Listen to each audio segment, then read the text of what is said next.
What is up, everybody? Today we have a very special video.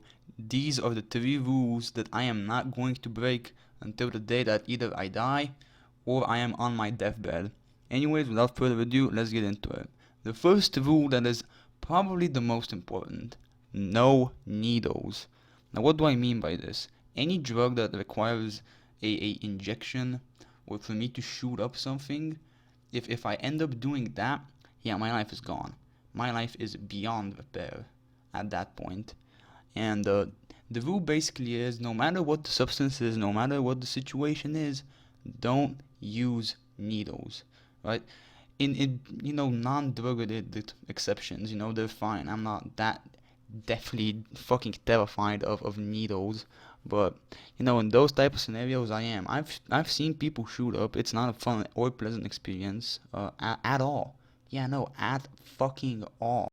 It also has a psychological element to it. Seeing a person that you've known for that long in that type of scenario, no matter the substance, heroin, meth, fent, even. I've never been around a fent addict, but I can't imagine that'd be too fucking fun. But that's besides the point. Seeing somebody like that in a situation so fucking grim really does something to a person. But rule number 2. This one is even more important, right?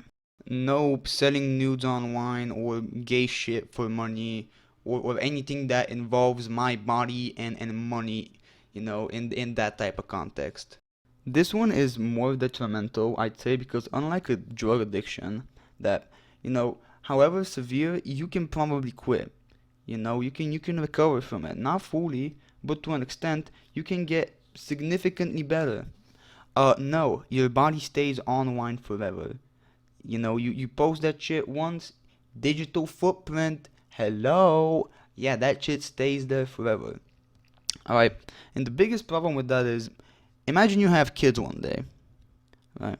Imagine you have kids and you have to explain, oh, mom or dad, what do you do for a living? And how did you get this money? And you just have to say, well, I do pictures. What pictures? You'll understand when you're older.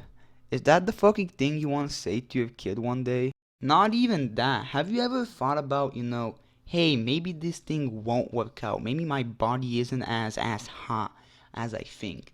Maybe one day I'll have to get a job. Alright?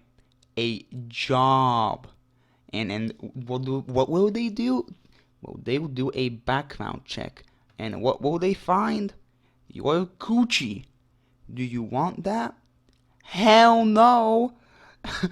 And that's why that's rule number 2. This shit can genuinely ruin your life, and it has.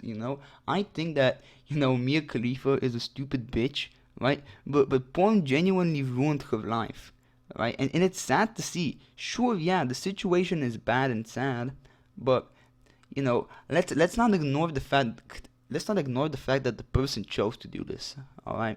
Nobody on the street is just going to come up to you and say, "Hey, do you want to become a porn star?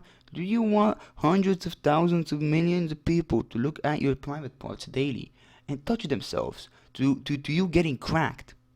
That doesn't happen. You do that decision on your own. But I think that's enough of rule number 2. I've talked about rule number 2 more in depthly on this channel about, a couple of weeks ago on my OnlyFans is Evil video. So if you want to hear me yap about that topic a little bit more, you can always check that out.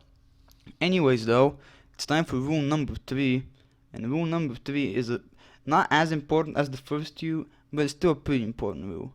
And it's not to hang around people who talk shit behind your back, because that is probably the most unhealthy thing that you can do to yourself. The concept of a quote unquote fake friend. And these people, if you surround yourself with them, is probably the most unhealthy thing for your mental health to do. Right? And I'll tell you why. Because the first opportunity that these people get to switch up on you, leave you behind, and do you dirty, or one of the 3, it doesn't have to be all 3, it could be all 3, but they will take any possibility that they get. And that's something that you don't want to go through. So, it's very important to watch your step and watch who you're going out with and what connections you make in life. Because you are the people that you hang around with. You adopt habits from them. You start using words that they use. You have your own inside jokes. You develop a sense of humor around them, and it's it really sucks not only to lose that the feeling of having a sense of humor and memories with somebody, but also to lose the person in general and then have them do some dirty shit to you, thinking that you are all friends and shit. So, yeah, this is a little bit of a shorter video, but I thought it would be nice to put it out there. Thank you guys so much for watching. I've noticed that there's been a lot more support on the videos recently, which I dearly appreciate. Thank you all so much for that. Uh, yeah, thank you guys for watching this video. Comment, like, subscribe. If you have any video ideas, you can drop them down in the comment section down below. I'm very open to recommendations about video ideas and everything like that. I want to interact with this community. So, yeah, see you guys whenever I decide to make the other video.